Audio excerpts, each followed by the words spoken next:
আসসালামু আলাইকুম। বর্তমান সময়ে এমআরসিপি হচ্ছে খুবই একটা হট টপিক। সুতরাং এমআরসিপি এক্সাম নিয়ে আমাদের মধ্যে অনেক জিজ্ঞাসা থাকে। তো আমি এই ভিডিওটাতে চেষ্টা করব যে এমআরসিপি নিয়ে আপনাদের মনের মধ্যে যে কনফিউশন গুলো থাকে সেগুলোকে দূর করে দেওয়ার জন্য। তো প্রথমত, এমআরসিপি কারা দিবে? যারা হচ্ছে মেডিসিনে কেরিয়ার করতে চাচ্ছে ইনশাল্লাহ, এবং বাইরের দেশে যাওয়ার প্ল্যান আছে, অথবা ইউকে তে জব করার ইচ্ছা আছে, অথবা মিডল ইস্ট থেকে যে কোনো কান্ট্রিতেই আপনি যদি দেখেন, সেক্ষেত্রে কিন্তু এমআরসিপির একটা আলাদা ভ্যালু আছে। Number one. নাম্বার টু হচ্ছে যে এমআরসিপিটাতে আপনি দেওয়ার জন্য কি যোগ্যতা আপনার অর্জন করতে হবে, সেটা অনেকের মনের মধ্যে প্রশ্ন থাকে। সুতরাং এমআরসিপি দেওয়ার জন্য আপনি যদি এমবিবিএস পাশ করে ফেলেন সেটাই এনাফ। কারণ এমআরসিপি দেওয়ার জন্য যেটা দরকার হয় সেটা হচ্ছে আপনার এমবিবিএস সার্টিফিকেট এবং 1 বছরের ট্রেনিং যোগ্যতা। তো আমরা যখন এমবিবিএস পাশ করে ফেলি, তো এমবিবিএস পাশের পরে যে আমাদের ইন্টার্নশিপটা হয়, সেই ইন্টার্নশিপটাকে কিন্তু আপনি 1 বছরের ট্রেনিং ফেজ হিসেবে দেখাতে পারেন। সো সেই সুযোগটা এখানে থাকে। তাহলে যারা ইন্টার্ন আছেন তারাই কিন্তু আলটিমেটলি এমআরসিপি পরীক্ষা দিতে পারবেন। তবে এক্ষেত্রে পরীক্ষা দেওয়ার আগে আমাদেরকে কি কি জিনিস মাথায় রাখতে হবে, সেটা অনেকের 3 নম্বর প্রশ্নটা থাকে। তো পরীক্ষা দেওয়ার আগে কি জিনিস মাথায় রাখতে হবে, দেখেন, এটা আসলে খুব সাধারণ কোনো এক্সাম এরকম না। এখানে আপনাকে খুবই কনসেপচুয়াল প্রতিটা প্রশ্ন করা হবে, এবং আপনার নলেজ ডেপথ কতটুকু আছে সেটা খুব ভালো করে বিবেচনা করা হবে। এই জন্য এমআরসিপি দেওয়ার আগে আমাদেরকে অবশ্যই খুব ভালো একটা প্রিপারেশন নিয়ে নেওয়া উচিত। কেন? কারণ হচ্ছে যে এমআরসিপি কোনো ছেলে খেলা টাইপ এক্সাম না। কারণ আপনাকে এখন আপনি বাংলাদেশে যদি, আমি যে মুহূর্তে ভিডিওটা বানাচ্ছি এই মুহূর্তে যদি আপনি বাংলাদেশ থেকে এমআরসিপি এক্সামের জন্য সিট বুকিং করেন, নিয়ারলি আপনাকে 1,07,000 টাকার মতো পে করতে হবে, হয়তোবা সেটা সময়ের সাথে আরো বেশি বেড়ে যেতে পারে। তো সেই ক্ষেত্রে আপনি 1 লাখ টাকার একটা এক্সাম দিচ্ছেন, এটা যদি উইদাউট প্রিপারেশন দিয়ে দেন, সেই ক্ষেত্রে কিন্তু আপনার পরীক্ষাতে খারাপ করার একটা সম্ভাবনা আছে। তো আমরা পরীক্ষার আগে অবশ্যই জেনে নেওয়ার চেষ্টা করব যে এমআরসিপি তে কি কিভাবে প্রিপারেশন নিলে বেটার হয়। এখন এমআরসিপি তে 999 নাম্বারের পরীক্ষা হয়, তার মধ্যে আপনার পাস মার্ক হচ্ছে 540। এখন আপনি ভাবতে পারেন, আচ্ছা 540, তার মানে আমি যদি 54% কোশ্চেনের অ্যান্সার করি তাহলেই মনে হয় পাস করে যাব। এই ধারণাটা আবার ভুল। কারণ এমআরসিপি তে আপনার সমস্ত কোশ্চেনে ইকুয়াল মার্ক না। হ্যাঁ, আপনাকে এমআরসিপি তে 200টা কোশ্চেন পরীক্ষা দিতে হবে। এখন আপনি যদি 200টা কোশ্চেন থেকে ধরেন আপনি 50% পারেন বা 60% পারেন, সেভাবে আপনি পাস করবেন না। এখানে এক একটা কোশ্চেনে এক এক রকম মার্ক আছে, এবং এই মার্কগুলো ডিস্ট্রিবিউশন হয় এইভাবে যে যে কোশ্চেনটা বেশি কঠিন, যে কোশ্চেনটাতে অন্য মানুষটা খারাপ করেছে, এবং যেখানে তারা কিছু ট্রিক্স ঢুকে দিয়েছে, ওই কোশ্চেনগুলোতে তারা মার্কস বেশি দেয়। আবার ধরুন এরকম কোনো কোশ্চেন যেটা খুবই ইজি বা সবাই পারার মতো একটা কোশ্চেন, সেখানে কিন্তু তারা মার্কস কম দেয়। সো এইখানে আপনাকে 540 মানেই যে ইকুয়েটিং মার্কে আপনি জাস্ট ওই 200টা কোশ্চেনের মধ্যে 54% পেরে যাবেন, ব্যাপারটা সেরকম না। ওকে, তো সেই ক্ষেত্রে আপনাকে কি করতে হবে? সেই ক্ষেত্রে আপনাকে কখনোই 540 টার্গেট করে প্রিপারেশন নেওয়া যাবে না। আপনি প্রিপারেশন নেবেন আরো বেশি মার্কসের জন্য, এবং অবশ্যই আপনি চেষ্টা করবেন যে সর্বোচ্চ ভালো প্রিপারেশনটা নিয়ে পরীক্ষাতে বসার জন্য। কারণ জেনারেশনের প্রিপারেশন নিয়ে আসলে পরীক্ষায় বসাটা এক্ষেত্রে ঠিক হবে না। সো প্রিপারেশনটা আপনি আসলে কি করে নিতে পারেন সেটা যদি বলি, যে অবশ্যই এমআরসিপি দেওয়ার আগে আপনার যে কোনো একটা মেডিসিনের বই পড়া থাকা জরুরি। সেটা ডেভিডসন হতে পারে, সেটা কুমান এন্ড ক্লার্ক হতে পারে, বা অক্সফোর্ড হতে পারে। বাংলাদেশের সাপেক্ষে ডেভিডসনটাকে আমরা সবাই গুরুত্ব দেই, কি জন্য? কারণ যখন আপনি এমআরসিপি তে বসবেন, যেহেতু আপনি বাংলাদেশে আছেন, তো স্বাভাবিকভাবেই আপনার কাছে মনে হবে এফসিপিএস মেডিসিনটা দিয়ে দিই। এই এফসিপিএস মেডিসিন দেওয়ার জন্য আপনার হচ্ছে ডেভিডসন জানা আবশ্যক। তো আপনি যদি ডেভিডসন খুব ভালো করে বুঝে পড়তে পারেন, খুব ভালো করে বুঝে পড়তে পারেন, ইন বিটুইন দ্য লাইনে যে কথাগুলো আছে সেটা যদি বুঝতে পারেন, এবং ডেভিডসনটাকে আপনার এক্সাম ওরিয়েন্টেড পড়াশোনা করতে পারেন, তাহলে সেই ডেভিডসন পড়াশোনা করে আপনি এফসিপিএস এবং এমআরসিপি দুইটা দিয়ে খুব ভালো করতে পারবেন। এবং আমি আমার নিজের অভিজ্ঞতা থেকে বলছি, যে আমি যেহেতু ডেভিডসন অনেকদিন ধরে পড়াচ্ছি, এবং একই সাথে যেহেতু ডেভিডসন পড়েছি বেশ কয়েকবার, আলহামদুলিল্লাহ, এই জিনিসটা আমাকে এমআরসিপি পরীক্ষায় হেল্প করেছে। এবং এমআরসিপির জন্য কিছু স্পেশালাইজ টপিক থাকে, যেমন ধরেন পেলিয়েটিভ মেডিসিন, যেমন ধরেন জেরিয়াট্রিক মেডিসিন, ওই টপিক গুলোতে বা ক্লিনিক্যাল সায়েন্স, ওই টপিক গুলোতে আর একটু জোর দেয়, বেশি নাম্বার আসে। আমার এক্সামে আমার সেই টপিক গুলোতে একটু কম নাম্বার থাকা সত্ত্বেও আলহামদুলিল্লাহ এমআরসিপি এক্সামে আমার ভালো নাম্বার এসেছে। কি জন্য? কারণ ডেভিডসন আমাকে এই সমস্ত জায়গাগুলোতে হেল্প করেছে। দেখা গেছে যে cardiology, rheumatology, nephrology, respiratory, haematology, এই সমস্ত জায়গাগুলোতে খুব ভালো মার্কস তোলার কারণে ওভারঅল মার্কসটা ভালো এসেছে। তাহলে আপনি যদি পরীক্ষাতে ভালো করতে চান, এবং অনেকে আপনাকে হয়তো এরকমটা বলতে পারে যে ডেভিডসন পড়ার দরকার নেই এমআরসিপি তে, না, এটা একদমই ভুল ধারণা। হ্যাঁ, আপনাকে ডেভিডসনই পড়তে হবে সেরকমটা না, যে কোনো একটা মেডিসিনের বই ভালো করে পড়তে হবে। এই ক্ষেত্রে ডেভিডসন আপনাকে একটা এক্সট্রা অ্যাডভান্টেজ দিবে, যে আপনি এফসিপিএস পরীক্ষাতে যখন বসবেন তখন আপনি ডেভিডসন থেকে কোশ্চেন আসবে। আপনি যদি পরবর্তীতে কোনো রেসিডেন্সিতে বসতে যান, রেসিডেন্সিতে কিন্তু মানে মেডিসিনের যে পার্টটা আছে সেটা কিন্তু ডেভিডসন থেকে আসে। সো এটার জন্য ডেভিডসন খুবই গুরুত্বপূর্ণ। 2 নম্বর হচ্ছে, ডেভিডসনের পাশাপাশি এমআরসিপি তে আপনার আরো এক্সট্রা কিছু জিনিস পড়তে হবে। সেটা কি পড়তে হবে? দেখেন, এমআরসিপি তে আপনি এমআরসিপির পার্ট 1, পার্ট 2, এরপর হচ্ছে ক্লিনিক্যাল এক্সামিনেশন পেইসেস। তো এই পার্ট 1, পার্ট 2 আপনি একাডেমিক নলেজ থেকে দিতে হবে, এবং পার্ট 3 মানে পেইসেস, যেটা পেইসেস এর মধ্যে আপনার ক্লিনিক্যাল এক্সামিনেশন গুলা এখানে ইনক্লুডেড। তার মানে পার্ট 1 এবং পার্ট 2 এর জন্য আপনাকে খুব ভালো করে প্রিপারেশন নিতে হবে। এইখানে আপনি যদি দেখেন যে পার্ট 2 তে দেখা গেছে যে পার্ট 2 এর কোশ্চেনটা একটু বেশি কঠিন হয়। সো আমি আজকের ভিডিওটা পার্ট 1 নিয়ে বানাচ্ছি, বাট আমি কেন পার্ট 2 এর কথা বললাম, পার্ট 2 যারা পরীক্ষা দিবে তাদের কিন্তু নোটস এর উপরে খুব ভালো দখল থাকা লাগে। সো এমআরসিপির জন্য এক্সট্রা যে দুইটা বই মানুষজন পড়ে, একটা হচ্ছে হাম্মাদের নোটস আর একটা হচ্ছে খালেদ আল মাগরাবির নোটস। তো খালেদ আল মাগরাবির নোটস এর মধ্যে বর্তমানে 3rd এডিশন চলছে, এবং হাম্মাদের নোটস এর মধ্যে 2022 একটা এডিশন এসেছে। আমি দুইটা বই কম্পারিজন করে দেখেছি, আমার কাছে মনে হয়েছে নোটসটা কম্পারেটিভলি ইজি, এবং ভিজুয়াল মেমোরি একটা তৈরি করে। তারা প্রতিটা ইম্পর্টেন্ট কথাকে লাল কালি দিয়ে রেখেছে, বোল্ড করে লিখেছে, আলাদা করে বক্স করেছে, এবং যা আপনার লাগবে মোটামুটি সেই সমস্ত জিনিসই এখানে আছে। সো আপনি যদি চিন্তা করেন, আপনাকে নোটসটা কিন্তু এদিকে খুব বড় একটা সাপোর্ট দিবে। এখন পার্ট 1 পাস করার জন্য কি নোটস সম্পূর্ণটুকু পড়া জরুরি কিনা? আমি বলবো সম্পূর্ণটুকু পড়া জরুরি না। আপনি যদি নোটস 70 to 80% শেষ করতে পারেন, that will be enough for you ইনশাআল্লাহ। কিন্তু আপনি যদি এমআরসিপি পার্ট 2 তে যান, পার্ট 2 তে কিন্তু নোটস অবশ্যই আপনাকে পড়তে হবে। তাই আপনি যদি এরকম একটা প্রিপারেশন নিতে চান যে যেটা পার্ট 1 পার্ট 2 দুই জায়গাতে হেল্প করবে, সেক্ষেত্রে আপনার নোটস পুরোটা পড়ে ফেলা ভালো।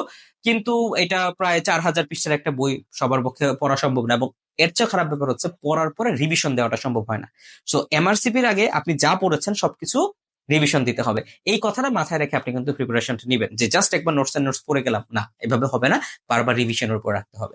তো এই কারণে আপনি 60 to 70% যাই পড়েন না কেন, সেই জিনিসগুলো আলাদা নিজের একটা খাতা বানাবেন বা ডায়েরি বানাবেন, সেখানে নোট করে রাখবেন যে এই জিনিসগুলো আমি ভুল করি। কারণ আপনার উইকেস্ট পয়েন্ট গুলা খুঁজে বের করা আপনার দায়িত্ব। পরীক্ষাতে এইরকম ভাবে কোশ্চেন করবে যে আপনার উইকেস্ট পয়েন্ট গুলাকে তারা টাচ করবে। আচ্ছা, এরপরে আসি হচ্ছে এমআরসিপি তে বিভিন্ন রকম কোশ্চেন ব্যাংক অ্যানালাইসিস করা হয়। 3 ধরনের কোশ্চেন ব্যাংক আছে: পাস মেডিসিন, পাস টেস্ট, এবং হচ্ছে অন এক্সামিনেশন। আরো টুকটাক কিছু আপনি পাবেন। তো কোশ্চেন ব্যাংকের মধ্যে অন এক্সামিনেশন আসলে তেমন মানুষজন করে না, যারা খুব বেশি ভালো প্রিপারেশন নিতেছে তারা করে। তো মূলত মানুষজন পাস মেডিসিন, পাস টেস্টের মধ্যে সীমাবদ্ধ থাকে। পাস মেডিসিনের সুবিধা হচ্ছে যে এখানে দামে কম, পাস টেস্ট একটু দামে বেশি। তো এই কারণে বাংলাদেশের মানুষের একটু সমস্যা হয়ে যায় পাস টেস্টটা কিনতে। তো অনেকে পাস টেস্টের হার্ড কপি, পিডিএফ এই সমস্ত জিনিসপত্র থেকে পড়ার চেষ্টা করে। এটাই হচ্ছে আর কি বাস্তবতা। আর পাস মেডিসিন আপনার সাবস্ক্রিপশন নেওয়া যায়, বা অনেকে হয়তো বা এরকম হার্ড কপি বা সফট কপি পড়ে। বাট সবচেয়ে বেটার হচ্ছে যদি আপনি ওয়েবসাইট থেকে পড়তে পারেন, কারণ ওয়েবসাইটে আপনার প্রতিদিনের অ্যাক্টিভিটি ট্র্যাকিং করা হবে, কোন কোশ্চেন গুলোকে ভুল করছেন সেটা ট্র্যাক করা হবে, সেটাতে স্পেসড রিপিটেশন করা হবে, এবং আপনি আবার বারবার নিজের অ্যাক্টিভিটিকে অ্যানালাইসিস করতে পারবেন। এবং আমি পাস মেডিসিনের অনলাইন সাবস্ক্রিপশন নিয়েছিলাম। আমার কাছে অনলাইন সাবস্ক্রিপশনটা খুবই ভালো লেগেছে, কারণ এখানে অনলাইন সাবস্ক্রিপশন আপনি তো এক্সাম দিচ্ছেন, এক্সাম দেওয়ার পাশাপাশি আপনি এখানে যে ডিসকাশন যে সেগমেন্টটা থাকে, সেখানে অন্যান্য অনেকে আগে যারা এই কোশ্চেনটা সলভ করেছে তারা দেখবেন যে সেখানে নিচ থেকে নেমোনিক দিয়ে রেখেছে, ইম্পর্টেন্ট ভিডিও লিঙ্ক দেওয়া আছে। তো এই সমস্ত জিনিস থাকার কারণে পাস মেডিসিনের অনলাইন সাবস্ক্রিপশনটা খুবই হেল্পফুল। এবং আপনি বেশ কম টাকাতে, আপনি ধরেন 6-7 মাসের জন্য আপনি 5-6 হাজার টাকার মধ্যে কিন্তু সাবস্ক্রিপশন পেয়ে যাচ্ছেন। অনেকে সেটা শেয়ারে সাবস্ক্রিপশন কিনে, আমি সাজেশন দিব যে শেয়ারে সাবস্ক্রিপশন কেনার দরকার নাই। কারণ আপনি যখন নিজের মতো করে কোশ্চেন সলভ করবেন, আপনি দেখতে পারবেন যে আপনি টোটাল 4000 কোশ্চেন আছে, আপনি 2000 কোশ্চেন সলভ করেছেন, এর মধ্যে 60% আপনি পেরেছেন। আপনি 3000 কোশ্চেন সলভ করেছেন, এর মধ্যে 70% আপনি পেরেছেন। আপনার প্রোগ্রেস কেমন হচ্ছে, আপনার কোন জিনিসগুলো বেশি ভুল হচ্ছে, এইরকম ভাবে তারা একটা অ্যানালাইসিস দিবে। এবং এই অ্যানালাইসিসটা জরুরি তাদের জন্য যারা রিভিশন দিতে যাচ্ছে। কারণ আপনি যদি না জানেন যে আপনার কোন জায়গাগুলোতে আসলে লেকিংস আছে, তো আপনি রিভিশন দেওয়ার সময় কিন্তু এই জায়গা ইস্যুগুলোতে পিছিয়ে পড়বেন। তো পাস মেডিসিন যদি 100% সলভ করা যায়, অনেক বড় একটা অ্যাচিভমেন্ট আলহামদুলিল্লাহ। সমস্যা জায়গাটা হচ্ছে পাস মেডিসিনের যে কোশ্চেন, আপনি দেখবেন যে 4000 কোশ্চেন থাকলো, এইখানে 1-1500 কোশ্চেন হচ্ছে ইউনিক, বাকিগুলো মোটামুটি ঘুরে ফিরে আগের কনসেপ্ট থেকে আসে। মানে একই কনসেপ্ট থেকে একাধিক কোশ্চেন থাকে, যার কারণে আপনার রিসেন্টলি যারা পরীক্ষা দিচ্ছে তারা সবাই দেখবেন যে এই কথাটা বলবে যে পাস মেডিসিন শুধুমাত্র সলভ করা এনাফ না। এবং এক্সামের যে কোশ্চেনটা থাকে সেক্ষেত্রে পাস মেডিসিনটা একটু ইজি মনে হয়, এক্সামের কোশ্চেনটা একটু কঠিন মনে হয়। এই জায়গাতে আপনাকে হেল্প করবে হচ্ছে pass paper. So pass medicine একটা সিস্টেম শেষ করার পরে চেষ্টা করবেন যে পাস টেস্ট থেকে সেটার বাকি কোশ্চেন গুলো দেখে নেওয়ার জন্য। পাস টেস্ট হয়তো আপনি 100% সলভ করতে পারবেন না, আমি নিজেও পারি নাই। তো সেই ক্ষেত্রে আসলে ভয়ের কিছু নাই। আমার ব্যক্তিগত প্রিপারেশন যদি বলা হয়, আমি পাস মেডিসিন নিয়ারলি 70 to 80% এর মধ্যে শেষ করেছি, পাস টেস্ট 20% এর মতো শেষ করেছিলাম, কিন্তু আলহামদুলিল্লাহ আমার পাস হয়ে গেছে। সো এটা ইম্পর্টেন্ট ব্যাপার যে আপনাকে যদি কনসেপ্ট ঠিক থাকে, পাস টেস্টের ওই 20-30% পরে আপনি ভালো করতে পারবেন। কিন্তু আমি অবশ্যই আপনাদেরকে রিকোয়েস্ট করবো notes, pass medicine, pass test, এই 3টা জিনিস খুব ভালো করে শেষ করে এক্সামে বসার জন্য।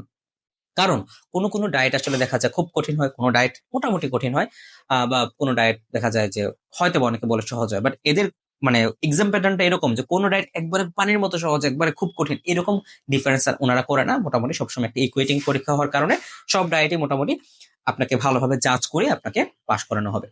তো এটা গেল পাস টেস্টের কথা। পাস টেস্টে যদি অনলাইন সাবস্ক্রিপশন নিতে পারেন সেটা আরো বেটার, কারণ পাস টেস্টে অনলাইন সাবস্ক্রিপশন আপনি ফ্ল্যাশ কার্ড পাবেন, পাস টেস্টের নিজস্ব ভিডিও পাবেন। এই জিনিসগুলো পাস টেস্টের ইউনিকনেস, যেটা আবার পাস মেডিসিনে নাই। পাস মেডিসিনে কিছু ইউটিউবের ভিডিও লিঙ্ক থাকে, বাট নিজস্ব ভিডিও বা হচ্ছে আপনার যে কথাটা বললাম যে তাদের আলাদা করে কোনো ফ্ল্যাশ কার্ড থাকে না।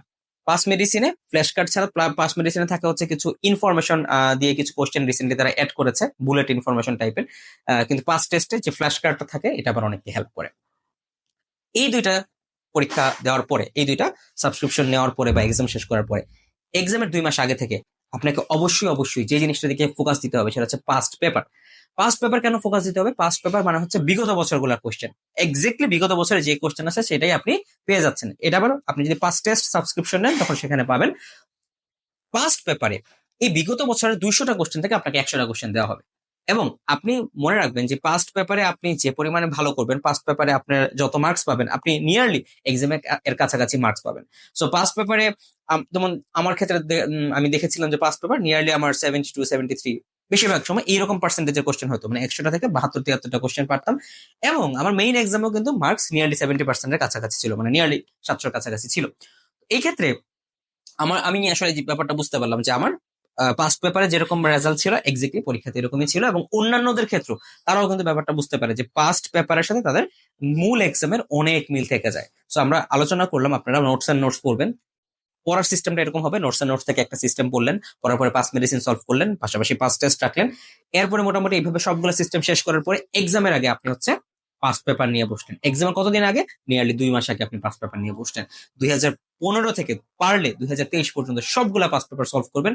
সবগুলা যদি নাও পারেন 2018 থেকে সলভ করা শুরু করেন। প্রতি বছরে 3টা ডায়েট হয়, বা কোনো কোনো বছর 4টা ডায়েট হয়। যদি ধরে নিই যে 3টা ডায়েট, তার মানে এক বছরে 3টা কোশ্চেন। সো আপনি যদি 2016 থেকে 23 পর্যন্ত ধরেন 7 বছরের কথা যদি মানে চিন্তা করি, 3×7=2100, 3×7=2100টা কোশ্চেন আপনাকে সলভ করতে হবে। সো 2100টা পাস্ট পেপার কোশ্চেন সলভ করার পরে আপনি খুবই কনফিডেন্ট ফিল করবেন।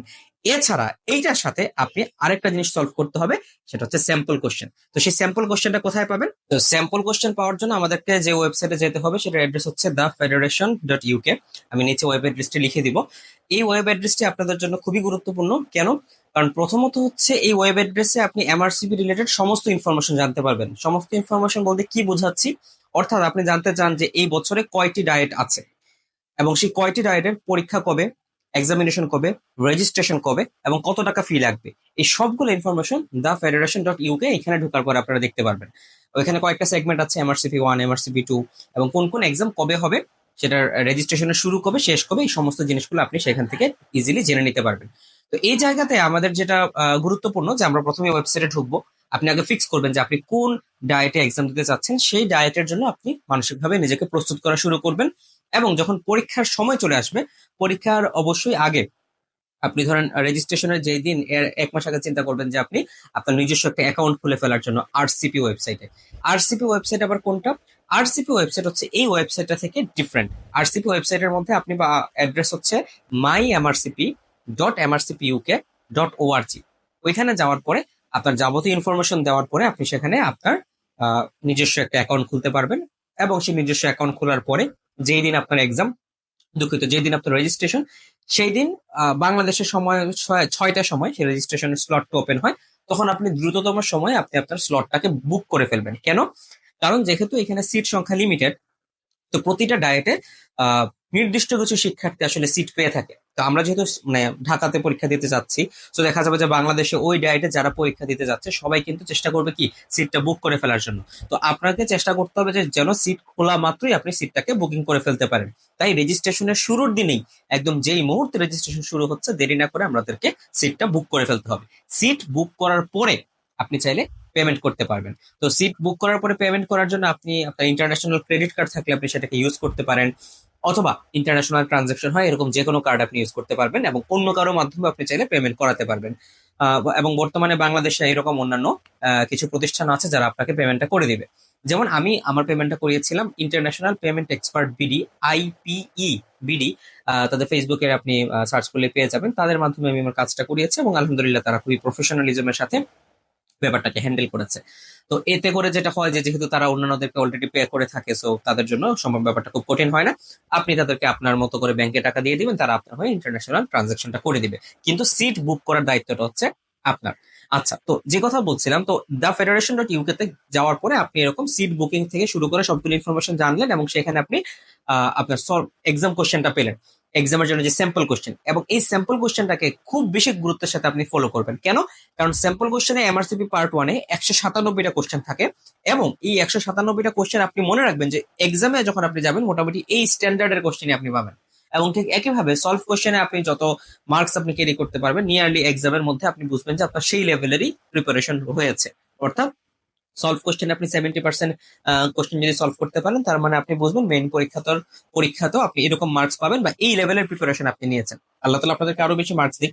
কিন্তু তাহলে আমাদেরকে এই জায়গাটা গুরুত্বপূর্ণ ব্যাপারটা কি? ব্যাপারটা হচ্ছে আমি যেই টপিক গুলোতে দুর্বল সেই টপিক গুলো আইডেন্টিফাই করা।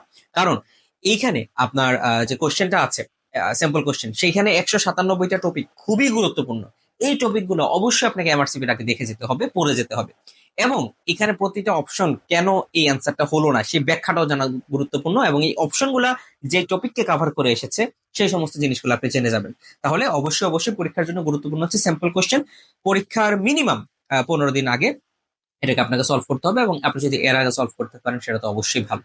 তাহলে আমরা আলোচনা করলাম আপনি এক্সামের জন্য কি কি স্টাডি ম্যাটেরিয়াল নিলেন, এক্সামের জন্য আপনি কিভাবে রেজিস্ট্রেশন করলেন। এখন রেজিস্ট্রেশন করার পরে আপনি যখন রেজিস্ট্রেশনের আগে আপনার যখন আরসিপি অ্যাকাউন্ট খুললেন, অ্যাকাউন্ট খোলার পরে আপনাকে কিছু জিনিস ভেরিফাই করতে হবে। যেমন আপনার যেই সার্টিফিকেটটা আছে বা আপনাকে ভার্সিটি থেকে যে এমবিবিএস এর যে সার্টিফিকেটটা আছে সেটাকে আপনি ভেরিফাই করতে হবে। ভেরিফাই করার দুইটা ওয়ে আপনি পাবেন, একটা হচ্ছে ব্রিটিশ কাউন্সিলের মাধ্যমে গিয়ে ভেরিফাই করা। সেই ক্ষেত্রে কিছু টাকা পয়সা লাগে, কারণ ব্রিটিশ কাউন্সিল আপনার অ্যাপ্লিকেশনটা জমা রাখবে, দেন তারা তাদের প্রসিডিউর করে অ্যাপ্রোচ আপনাকে সাইন করে দিবে। অথবা যারা এমআরসিপি কমপ্লিট করেছে এরকম কোনো স্যার বা ম্যাডাম যদি থাকেন যাদের যাদের নিজস্ব আরসিপি কোড আছে, তারা আপনাকে অ্যারেস্ট করে দিতে পারে এবং অ্যাটেস্ট করে তারা সেই আরসিপি কোডটা লিখে দিবে। ওই ছবিটা, ওই জিনিসটাকে আপনি ছবি তুলে পিডিএফ বানিয়ে মেইল করবেন এমআরসিপির ওয়েবসাইটে। মেইল করার পরে তারা আপনার ব্যাপারটা দেখবে, দেখে হচ্ছে আপনাকে তারা রিপ্লাই করবে। ঠিক আছে? সো এটার মাধ্যমে আপনাকে তারা ভেরিফাই করবে যে আপনার কাগজটাকে তারা ঠিক মতো দেখতে পেরেছে।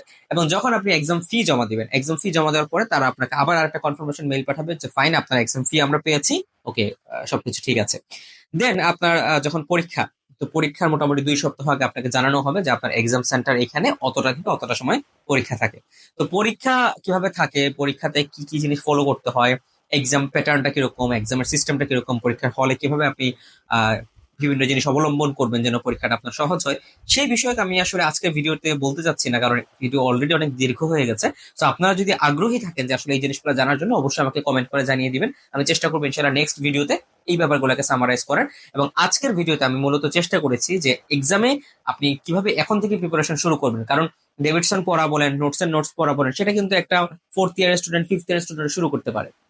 তাহলে আমি আশা করি এই ভিডিওটি আপনাকে এইভাবে উপকৃত করবে যে আপনি এখন থেকে একটা স্টাডি গাইডলাইন পেলেন, এবং এই স্টাডি গাইডলাইনের মাধ্যমে আপনি আপনাকে নিজেকে প্রিপেয়ার করার চেষ্টা করলেন। এবং বাংলাদেশের যে পার্সপেক্টিভ, সেই পার্সপেক্টিভ থেকে বলতে গেলে এমআরসিপি মূলত আগে বা পরে আসলে সবাই আস্তে আস্তে এমআরসিপির দিকেই ঝুঁকছে। সুতরাং অবশ্যই নিজেকে সেই দিকে প্রিপেয়ার করে ফেলাটাই ভালো হবে।